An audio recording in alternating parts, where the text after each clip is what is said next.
even though Trump won the White House, even though we won the Senate, even though we won the House by a little bit, Congress is still going to Congress, you guys. And Republicans in Congress, it's like when they have a leg up, when they have the advantage, they just fall apart. I don't know what's going on. Yeah. So they waste it.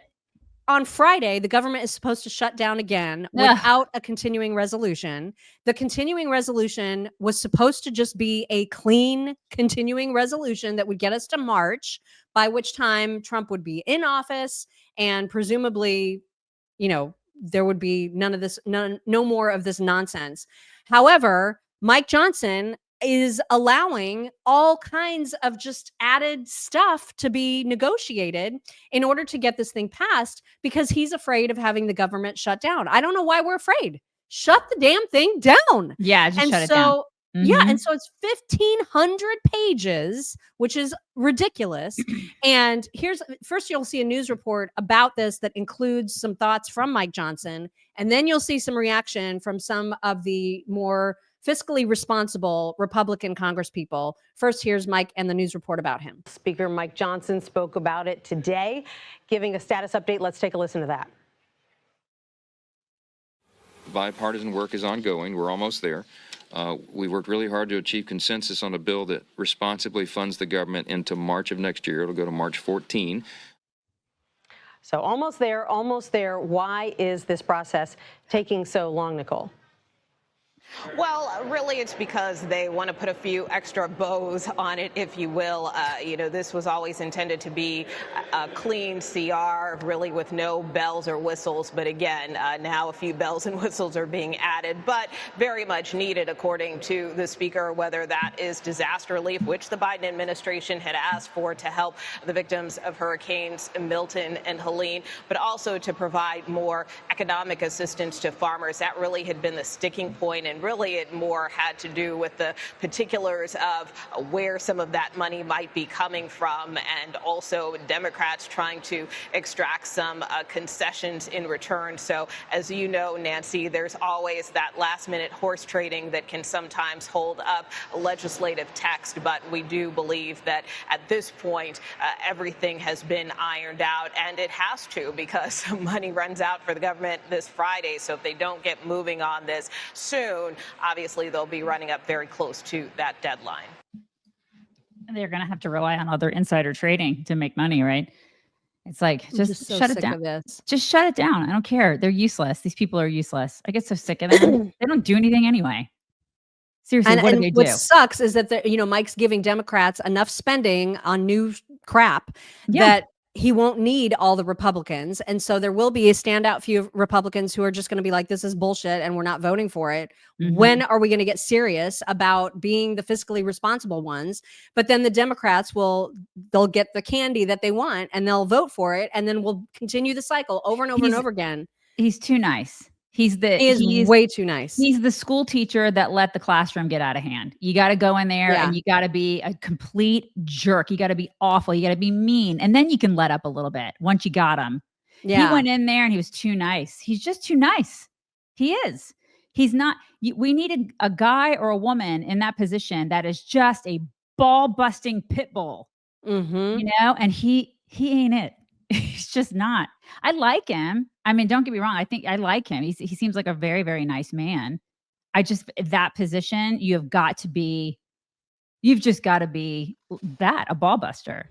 And I sympathize just because we do have such a razor thin majority. And so he's in this impossible position where if enough people say, nope, we're going to shut the government down because now it's Republicans in charge and we want you to get the blame for that, then he has to play ball because we don't have enough Republican votes. We just don't.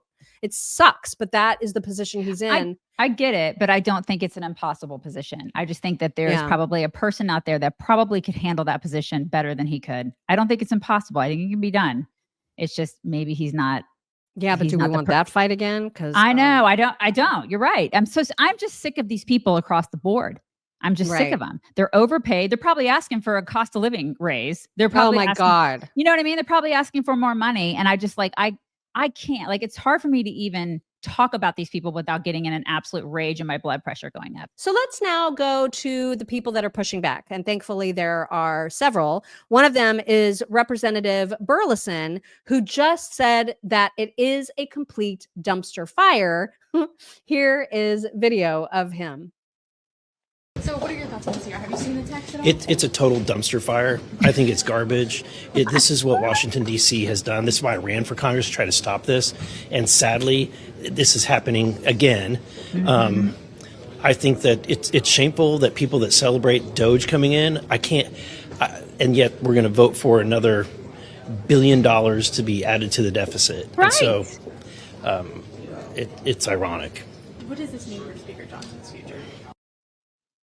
Yeah, what does it mean? What does it Personally, I'm disappointed. I think that he can do better. He can communicate better. The fact that we haven't seen the language today and we're supposed to vote on it this week is unacceptable. Yeah. It's 1,500 pages. Like the very least you could do is maybe show it to him, I don't know, more than the day before Nancy Pelosi. Yeah, wasn't this a Republican thing that they were promising Yes. that there would always be all this time to read it? And you know what I mean? And Yeah. they don't even keep their own promises. It's so No. infuriating. He's becoming that, well, you have to pass the bill to see what's in it. Okay, Nance. No, we're not that. Like, at least do that. These people. I know. Insufferable. They're absolutely insufferable. And here's a representative from my own now home state of South Carolina. This is Representative Ralph Norman, also very, very frustrated. Evidently going to take a 1,800-page document that we really hadn't read and going to pass it, add more debt. Very frustrating. It's opposite of what the Doge Commission is trying to do. So am I voting for it? No, I'm not. Does a lot of this blame fall on the Speaker and the rest of GOP leadership? I think if we're going to continue, and I just said this, if we're going to continue to let the Democrats use the shut the government down, I dare you, if we're going to continue to capitulate, we're going to be in the same box. Now's the time. The American people spoke, 76 million of them, and gave us a clear signal. Are you frustrated with Speaker Johnson yourself? I like Mike. I'm frustrated with the outcome. Well, I mean, he's part and parcel to that outcome, you know, and that, I guess it kind of goes with what I said. He seems like a very nice man. Right. He's probably lovely. Be nice to have, you know, a lunch with him and discuss other things besides this. Because I would get really upset about it. He hangs out with Trump all the time. I mean, he was in the box with him at the Navy game, at the Army Navy game. He's with him all the time. So I have to wonder what those conversations are like right now. Well, you know what I mean? Because who was that dude that we were just watching? Who was it? Who was that? Ralph Norman. Okay. All right. That guy, he hit the nail on the head. And we said, you know, all these 76 million people, we gave them a mandate. You better get that mandate done. And they're not doing it. They're not doing it. So it's everything else has been going very smoothly, except for you yahoos who want to do the same old, same old. That ain't going to fly. You need to make some changes. Like you're going to have to just rearrange the way that you think about things because you can't just do the same thing and expect a different result. You got to shake some things up. Well, and you know that of all the people that were going to be mad about this, Chip Roy was definitely going to be one of those people. Here was his reaction coming out of the meeting. Swamp's going to swamp, right? 1,400 pages. Still haven't seen the text. Multiple subject matters. Important healthcare legislation in the context of extenders piled on the back of a 3-month CR with about $110 billion unpaid for, $25 billion in healthcare policy, half of which is fake pay for, being sold that is paid for because they're gimmicks and shuffling around the decks. Things like E15, which we didn't even have a full debate on. This is not the way to do business, right? And so, you know, we've said we'd do something different. Since we've been given the majority again, we're adding $330 billion in literally totally unpaid for additional deficit spending just since November 5th in 45 days. I don't see how that's doing what we're supposed to be doing. How much of the blame falls on the Speaker? And I mean, right now we'll keep trying to move forward. The conference itself owns this, right? And the conference needs to decide whether we're actually serious about spending. And they talk about, well, we got to do mandatory spending reform and bend the curve. But we just voted on a $200 billion shift of dollars in Social Security that's going to shorten the time when Social Security expires or goes bankrupt. We're just fundamentally unserious about spending. And as long as you got a blank check, you can't shrink government. If you can't shrink government, you can't live free. Yes. Oh my God. Yes, the last two statements, just right on. Mm-hmm. It's like they just continue to have a blank check. So what the hell do they care? They don't care. Nothing changes. It's a broken record, you guys. Oh Something my has God. got to give. And I don't know what it is that we need to do to make these people change, but they get in there and they do have a blank check. It's just like the coddled kid who's never expected to get out of the house. Like they're never expected to actually work because they're entitled and they're spoiled and they were born into it because they keep getting checks from mommy and daddy. They're never going to be ambitious enough to do to make any internal changes. Right. They're lazy. These people are lazy. Oh my God.